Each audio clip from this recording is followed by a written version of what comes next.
Welcome back, everyone. This is Dave from Corn Productions here to talk about The X-Files, Season 1, Episode 1, The Pilot. The episode's description reads as follows.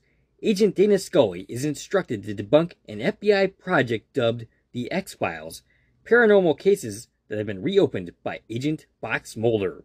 The episode was directed by Robert Mandel, and this is his one and only effort on the series.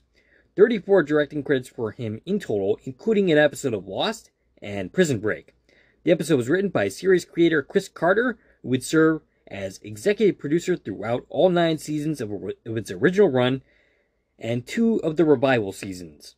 And of course, the 2 movies, Fight the Future, which debuted in theaters after The X-Files' 5th season, and I Want to Believe, which dropped in theaters some years after the show's original run had concluded. He also would be behind the wheel of the spin-off series The Lone Gunman, Harsh Realm, and Millennium. The Lone Gunman would last a single season, and Harsh Realm would get the axe after 3 episodes, but would produce 9 episodes in total. More on that after my spiel. Small trivia note, the episode took 14 days to shoot, and originally aired on September 10th, 1993. Before going any further, I'll tell you a couple of things. 1, this is not a sport-free podcast, so if you haven't watched the episode, I highly recommend you go and check it out, and then come back and give me a listen. Secondly, if you're listening on one of the platforms that this podcast is now available on, feel free to follow, and also check out my YouTube channel, Corn Productions, where additional content can be discovered. So, when we're talking about the X-Files, we're literally talking about my childhood. It debuted when I was 12 years old, and ran until I was basically 21, old enough to drink. Though admittedly, I had only watched a few episodes of the 9th season. By that point, I had pretty much stopped watching. I watched the show's premiere, and then I watched the David Duchovny directed episode, and of course the series finale, because he came back for that. The show starred David Duchovny, as I just mentioned, as Fox Mulder, the believer in the paranormal, aliens, and government conspiracies, and Gillian Anderson as Dana Scully, the skeptic. Not to mention a sizable amount of memorable side characters and guest stars. Duchovny became a part-time player in Season 8, having had a dispute with the Fox network over basically underselling the rights of the show's reruns. I'm not totally sure on that. I've only kind of looked into it a little bit, plus I have only a vague understanding of it anyway. But suffice it to say, they were taking money out of his pocket that he felt he was entitled to. He left the series entirely in Season 9, but was coaxed back to direct one of the series' closing installments, and appearing, of course, in the series finale. He returned for the movie I Want to Believe, as well as the 2 revival seasons. Gillian Anderson, meanwhile, starred in all 9 seasons, though missed an episode in Season 2 due to her pregnancy. Her abduction story in Season 2 is part of the reason that it turned into the classic season that it was. And it helped to propel the series into a pop culture sensation. I personally loved The X-Files before it was cool to do so, hooked from the pilot on. The first season is admittedly an uneven affair, but had some absolutely classic episodes within it. I'm not exactly sure what my plans for this series are. I had planned this as a one-off kind of deal, but with the strike on and a dearth of original content going on, I figured I might actually look at the series a little bit more. It honestly kind of depends on the audience I have for this series.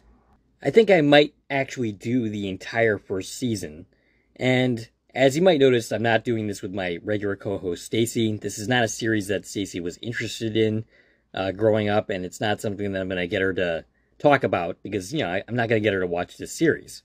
So this will be a solo effort to go along with the content that I already produced with her. I'm not sure what I'm going to do with this series, but I am not going to do 11 years worth of episodes plus the movies. I'm just not going to cover all of that. There's no way that I would ever have time to do all that. But, like I said, I might do the first season, and then I might skip around and just do random episodes. I don't know. Basically, I'm going to do whatever I feel like doing. And, like I said, it really depends on if I even have people watching. So you might be wondering, why exactly am I tackling this series now? Well, that in itself is an interesting story. It starts with my From podcast, which is a show that I do with Stacy, of course. And if you haven't checked out that series, I highly recommend you do so. If you happen to be watching from either there or my Quantum Leap work, your support is highly appreciated. But during the course of covering that series, I started live tweeting, which was a suggestion from my co-host Stacy, and that's where I met Carla Mack. I ended up talking to her, and I checked out her Internet Movie Database page, which included 2 episodes of Harsh Realm, which is a show that I watched due to Chris Carter's involvement. As we continued talking, it was revealed that she was actually a background extra on The X-Files, specifically for the 5th season finale, The End, after which the show would move production from Vancouver to LA at the behest of David Duchovny. I would later discover that she also did work on the 3rd season episode Quagmire. To put it mildly, when I was talking to her, I was a little bit starstruck and awestruck by this person, realizing that she was a person that had met a lot of people that I would love to meet from one of my all-time favorite shows. Since then, things have progressed to the point where I've been jokingly referring to her as my Canadian actress girlfriend. It's something that, if I'm really, really lucky, maybe somewhere down the line I could make that a reality. But we'll see about that. Anyway, talking about this with her inspired me to take a look at the pilot episode of The X-Files. Now, I had, at one point, almost done a video about The X-Files after Willie Garson died. Willie Garson, who came up during my Quantum Leap podcast, he appeared in an episode that I've already covered in the season finale of season 1, and would later show up as Lee Harvey Oswald in a show that basically I think he was kind of miscast for that particular role. But anyway, Willie Garson died, and he appeared on The X-Files at one point, and I was going to do a video about the episode in which he appeared. But, long story short, that never quite happened. It went into the garbage dump of projects that I never quite got around to. Though, who knows, I might still end up doing that video, or podcast, or whatever. So anyway, Carla, being my inspiration, my muse, inspired me to finally take a look at this series. So, I guess this is as good a time as any to finally get into talking about this episode. Which, like most pilots, is not super great. It's not a great episode on its own.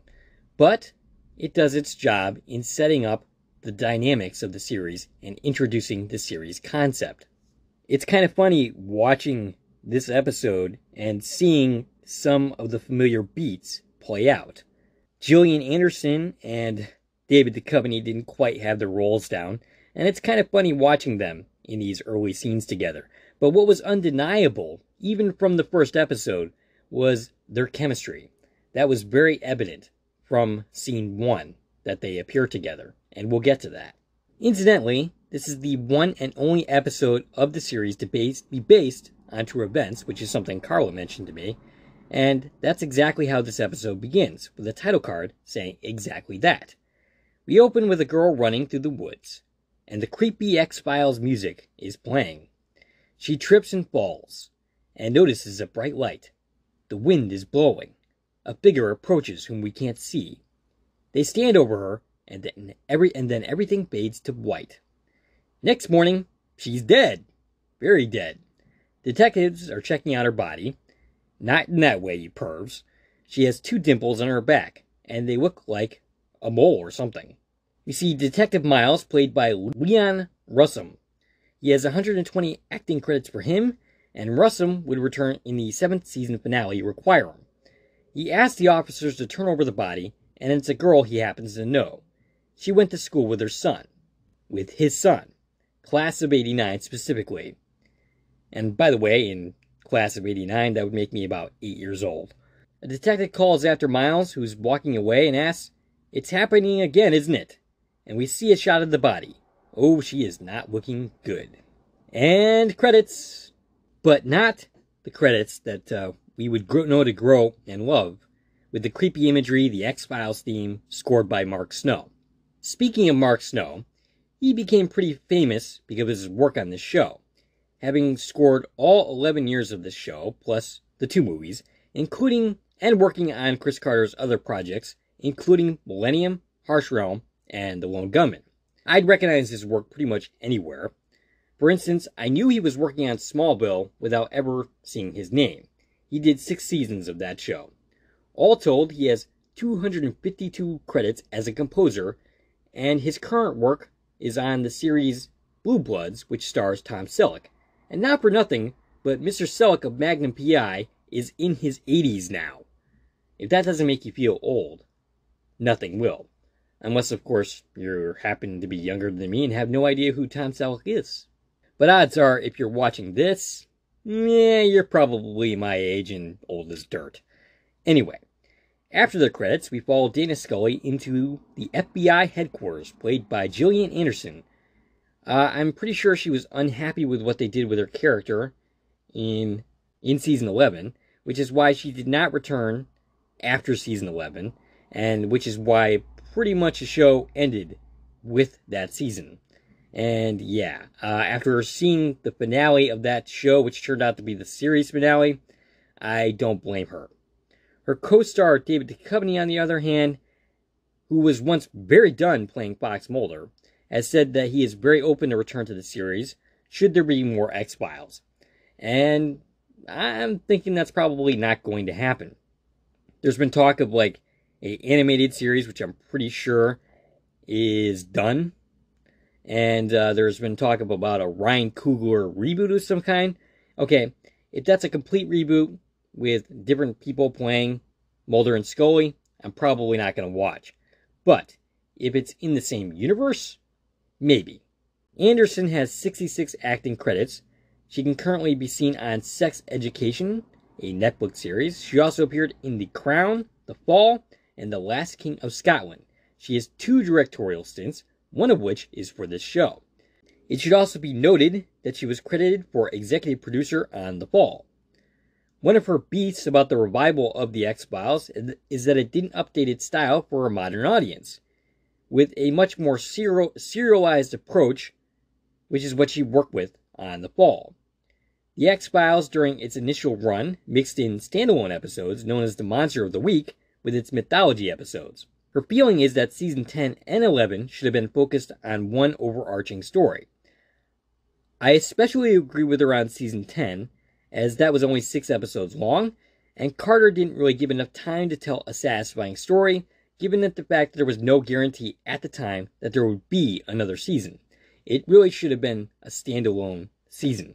It should have ended not so open-endedly, and I was really pissed off when I saw the finale of season 10 and how that ended, because, like I said, there was no guarantee it was going to come back. And, frankly, season 11's mythology wasn't stellar. The premiere and finale were brutal, but there was lots of stellar episodes in between. Alright, so, meanwhile, we're going to go back to talking about the show. I went off on that little tangent for a little bit. Scully wanders through the quarters of the FBI, where she has a meeting with Section Chief Blevins, played by Charles Coffey. Blevins would make a few Season 1 appearances, and then show up again in the 4th season finale and the beginning of Season 5. Also present, hanging in the background, is William B. Davis, smoking his Morley cigarettes, which he would do for 7 seasons on the show. He wasn't originally supposed to be an important character, but he became known as Cigarette Smoking Man, a key figure in the conspiracy on this series. Carla Mack would tell me that this guy, one of her teachers at his school, or Chris Carter's school, I'm not really clear on that, she would tell me that the cigarettes that he smoked were actually herbal cigarettes, and that he hated smoking them. Davis would also make appearances in the Stephen King miniseries It, another favorite show of mine, Continuum, which also featured another X-Files alum, Nicholas Lee, who would play Krychek in this series. Davis and Lee shared no scenes together in Continuum, which is a rather big shame. Oh, and Davis also had a couple of appearances on Smallville. Scully is rather new to the FBI, and oh, by the way, she's a doctor. She's asked if she's familiar with Agent Mulder, which she is by reputation. He was once one of the golden boys of the FBI, and he now has a reputation for being spooky. In fact, his nickname is Spooky Mulder. She says this with a smile, and looks at Cancer Man, who looks unimpressed. The smile fades off her face. Now, watching the rest of the series, it almost reads like disappointment and annoyance on a person that, spoiler alert, would eventually be considered Cancer Man's son. There definitely is paternal feelings that you notice throughout the series. Really long story short here, Scully is being assigned to the X-Files, which is a division outside the Bureau mainstream investigating the paranormal. She takes the right read and asks if they are looking for her to debunk Mulder's work. Blevins doesn't exactly admit to this, but yes, that is exactly what she is being assigned to do. Scully ends up going down to the basement and knocks on the door, and Mulder says, "Sorry, no one down here, but the FBI's most wanted," which is an iconic opening line of the series, and it actually would be repeated a couple of times. Mulder, as I've already mentioned, is played by David Duchovny. He always had a dry charm and wit, but at the start, he was not the world's greatest actor. He would grow as an actor throughout the show, as would Gillian Anderson for that matter. I remember my mom commenting during one of the first episodes of the season, an episode called Space, that the show would not last long if the acting didn't improve. And that is hilarious for a number of reasons. Oh, and by the way, Space is probably one of my least favorite episodes of the 7-year run. I have different feelings about season 8 and 9 that maybe eventually I'll end up covering. Duchovny would also headline Californication, Aquarius, and have a bit of a movie career, which includes Playing God, a romantic comedy Return to Me, The Joneses, and an interesting, to put it mildly, movie called The Secret, which was kind of a body-swapping type of movie. You actually have to see that movie to believe it. I'm not sure how I feel about it. It's definitely interesting. He had input into the mythology and several directing stints on the series, and he also directed a few movies, which includes the recent movie Bucky Fucking Dent, which I'm pretty sure is about the Red Sox player Bucky Dent. Scully introduces herself, and to put it mildly, Mulder is skeptical of her. In the background, we see the iconic I Want to Believe poster. Mulder asks her who she ticked off to get this assignment, and she claims to be looking forward to working with him, and I almost kind of believe her. The Scully-Mulder dynamic is one of the main appeals of the series. The show was one of the first to be commented on the internet. Indeed, it had a very dedicated internet following, which might very well have invented the term shippers. Chris Carter would say that Mulder fell in love with Scully in the first scene, which this is according to Internet Movie Database trivia, which is kind of funny because Carter was not known to be a shipper. In fact, quite the opposite. Mulder says that he was under the impression that she was spent to spy on him, a very correct impression, but not one that she would follow through on as the series goes along. Mulder gets background on her, which I'm pretty sure she knows, so she knows that he knows that he's already checked her out. No. I meant checked her out. No. I mean, looked up her qualifications. That sounds a little bit better.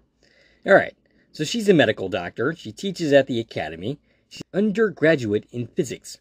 She rewrote Einstein for her senior thesis. At least that's how Mulder characterizes it. He claims that in his line of work, the laws of physics rarely apply. I'm sure some of them do. Anyway, he turns on the projector, which is, not the last time we will see the projector. And this is very old school technology. Very 1990s technology, I should say. And the first image we see is a dead body.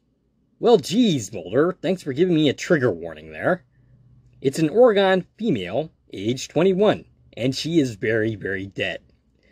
No explainable cause of death. The autopsy revealed absolutely nothing. She died from death. She has 2 marks on her back, and Mulder, with some sarcasm, asks her if she can identify the marks. The fact that she hasn't punched him yet is actually kind of amazing to me. She thinks needle puncture, possibly, animal bite, electrocution, okay, that's an interesting one. He pulls up another slide and asks her how her chemistry is. Well, pretty bad, Mulder. my chemistry, I got like a D, but thanks for asking me. I appreciate it. Meanwhile, I think hers is better. She thinks that the chemical found in the victim is organic, and she guesses it's a synthetic protein. Whatever the heck that means. But anyway, Mulder says it beats him. He also has never seen anything before like it. But he points out that it's shown up in the other victims in other states as well. Mulder asks, perhaps she can explain the Bureau policy to label them as unexplained phenomenon, and to ignore them. Well, I can actually explain that for you, Mulder. If they didn't do that, we wouldn't actually have a show to watch. Mulder ends up asking her, does she believe in the existence of extraterrestrials? And logically, Scully says no, and gives a very science reason as to why. What is she trying to say here? Beats the heck out of me. I'm beyond understanding it. Mulder, who clearly thinks outside the box, says that the victim is the fourth member of her graduating class to die under mysterious circumstances. Convention and science offer no answers, he says. And might we finally turn to the fantastic for explanations? Well, Mulder, I'm down. Scully says the girl obviously died from something. Well, I already told you, Scully, she died from death. Maybe she was murdered, and it was a sloppy investigation, she suggests. What she finds implausible is that there are any answers beyond the realm of science. Alright, maybe there's science that you're not yet familiar with there, Scully, and that happens. Things are eventually discovered in science that you did not initially know. So yes, maybe it all comes down to science, but maybe there is some things that you have yet to know because science is yet to uncover it. Also, it's kind of interesting here because this character, we don't know this yet, but we will find this out as the series progresses, that she is a very big believer in God. She has faith. It's an interesting contradiction here. Not totally implausible, necessarily, but it's interesting, I would say. I don't think the series ever really explores this very well, though I think it actually kind of does a little bit better in the movie I Want to Believe. Scully says that the answers are there, you just have to look for them. And Mulder says that's why you put the I in FBI, and tells Scully that he'll see her tomorrow, bright and early, at 8 a.m. You know, that's really not that early. But they are going on a trip to Oregon. Mulder, can we go to Disneyland instead? I think that's a lot more fun. I don't know, is there anything even in Oregon besides dead people and maybe aliens? I don't know. Scully seems equal parts annoyed and charmed. Pretty much how she's going to feel for the duration of the series. Scully's look, by the way, was inspired by the Silence of the Lambs' Clarice Starling. And, oh, by the way, apparently the suits at Fox wanted Pamela Anderson for the role of Dana Scully, but Carter refused. And a good thing, because that would have been pretty damn terrible. In deleted scenes, by the way, Scully had a boyfriend named Ethan, but that was dropped. We cut to the plane flight. Mulder is sleeping across multiple seats. Jackass. Scully is studying the case. And the pilot, not to be confused with this episode, the person actually flying the plane, announces that they are about to descend. The plane starts experiencing heavy turbulence. But after a while, it all seems to stop. Babies are crying. Scully is breathing in relief. And Mulder nonchalantly, without even getting up, says, "This must be the place." And once again, I have to wonder how she has not punched this man yet. By the way, sitting behind Mulder in this scene, according to Internet Movie Database, is the company's father. We cut to the pair driving past Belfort, Oregon. We see the sign, and Belfort actually doesn't exist, by the way. It's apparently a nod to Chris Carter's birthplace in California. Scully tells him that he didn't mention the fact that the case has already been investigated. Well, that's how the files end up becoming X-Files in the first place. Other people investigate, and then when they turn up nothing, it becomes an X-File. Mulder plans to dig up one of the bodies to find out if the medical examiner is a suspect. Suddenly, the car starts going haywire. Mulder stops, gets out, and without any explanation at all, paints an X in the road. Hey, isn't graffiti a crime? Let me look into that for a moment. Yes, it is in fact a civil offense, subject to a fine of at least $500. But we cut to Mulder's grave robbery already in progress. In comes the medical examiner, and he's not too happy to have his work questioned or potential accusations thrown in his general direction. The guy they are digging up is Ray Soames, the third victim, and he actually confessed to the first two murders, but there was no evidence he did it. And that matters? If you confess, pretty sure you don't need evidence. And they don't generally try to look for evidence to contradict what you're saying. They just convict your ass. Alright, so he was found in the woods after missing for 7 hours in the middle of July, having died of exposure. Oh, mysterious. The rope holding the coffin as they pull it out of the ground sends it rolling down the hill. Mulder opens it, and the body does not quite look human.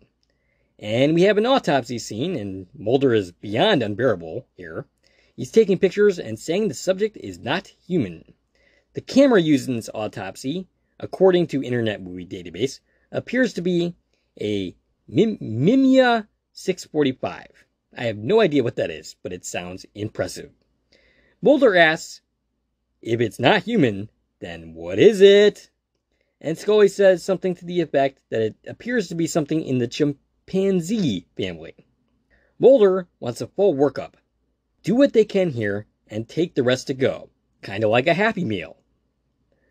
Scully thinks he's nuts, that this is someone's sick prank, but Mulder of course persists, because of course he is.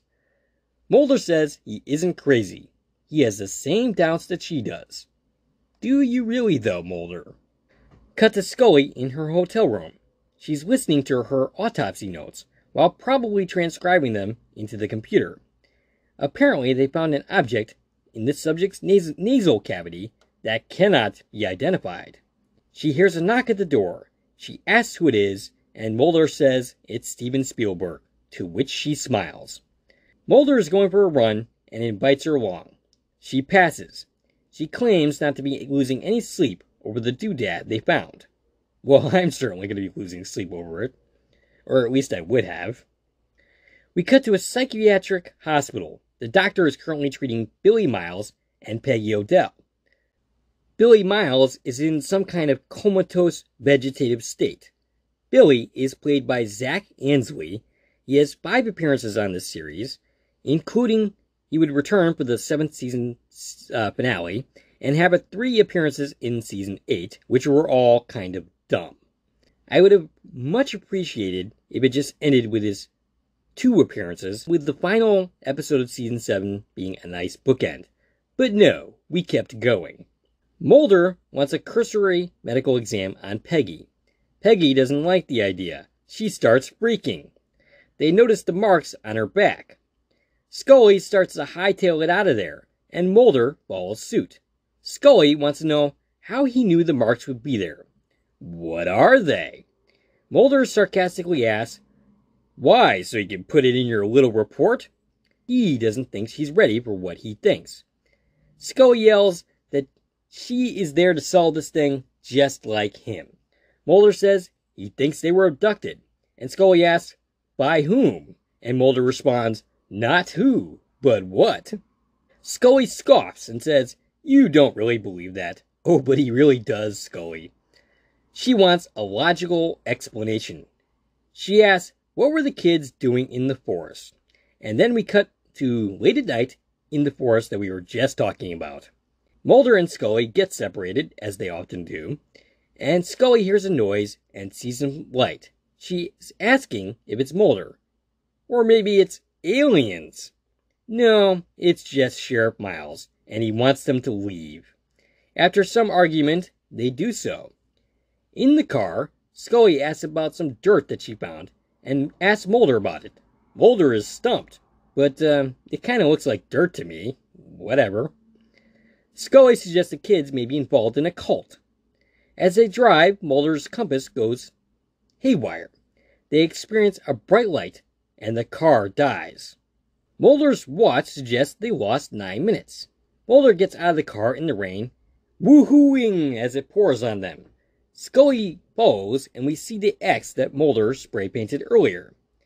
Scully is going on and on about how time can't just disappear. It's a universal constant.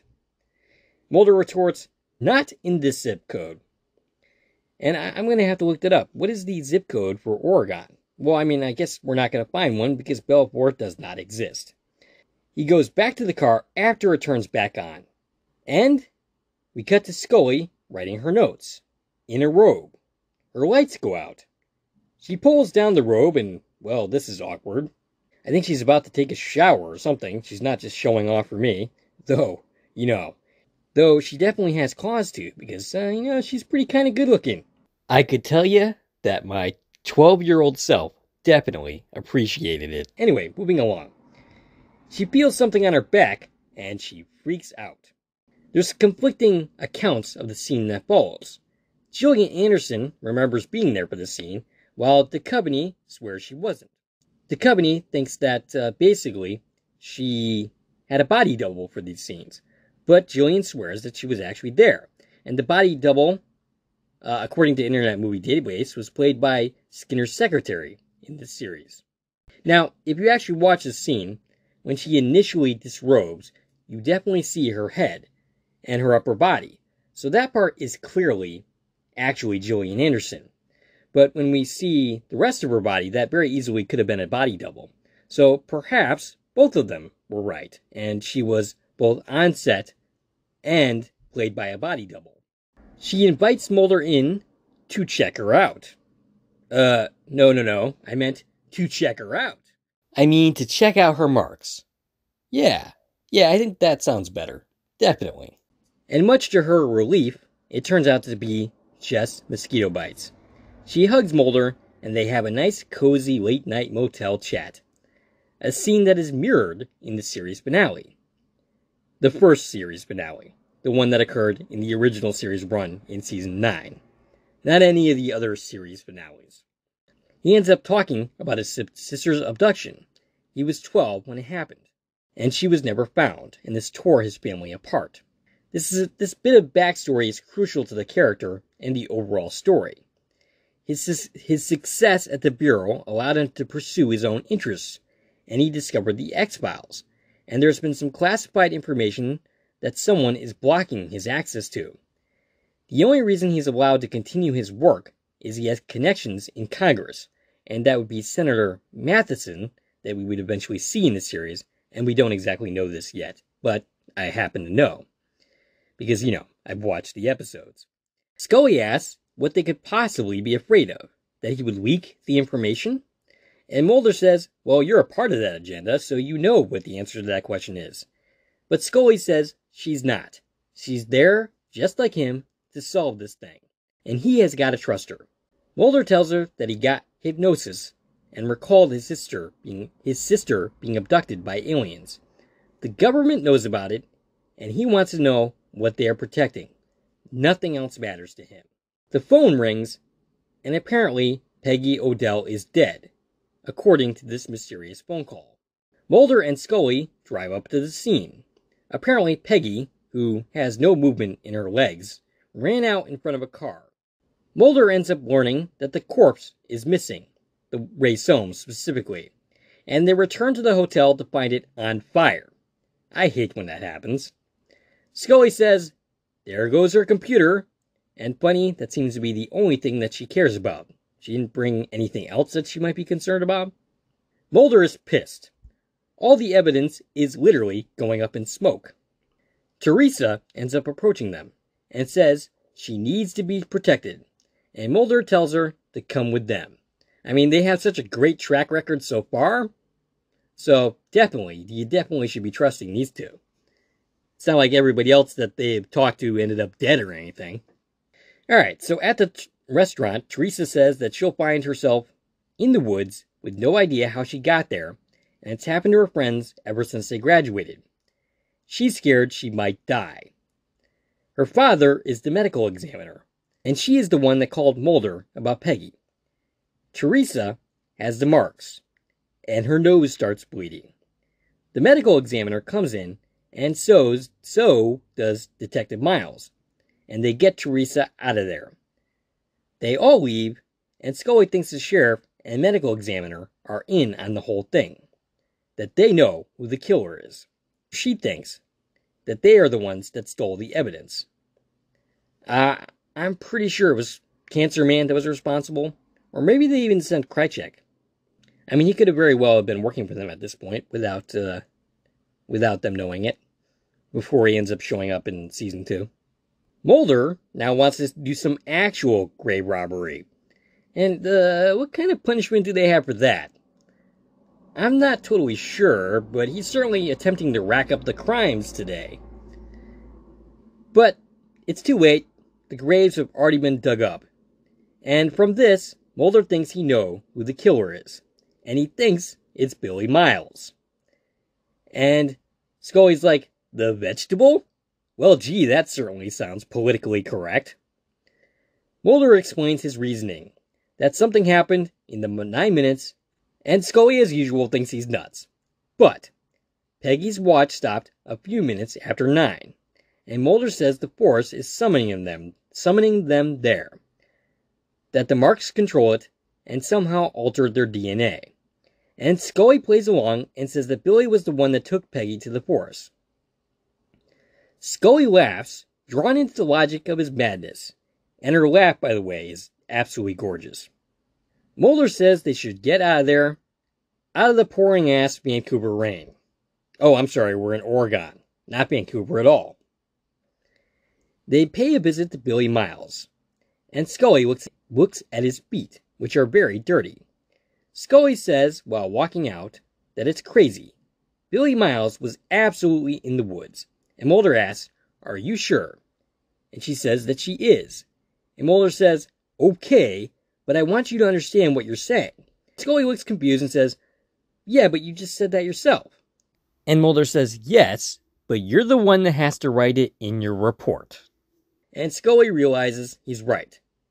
They are going to have to go to the forest to get another sample. They arrive at the woods, and the detective's truck is already there.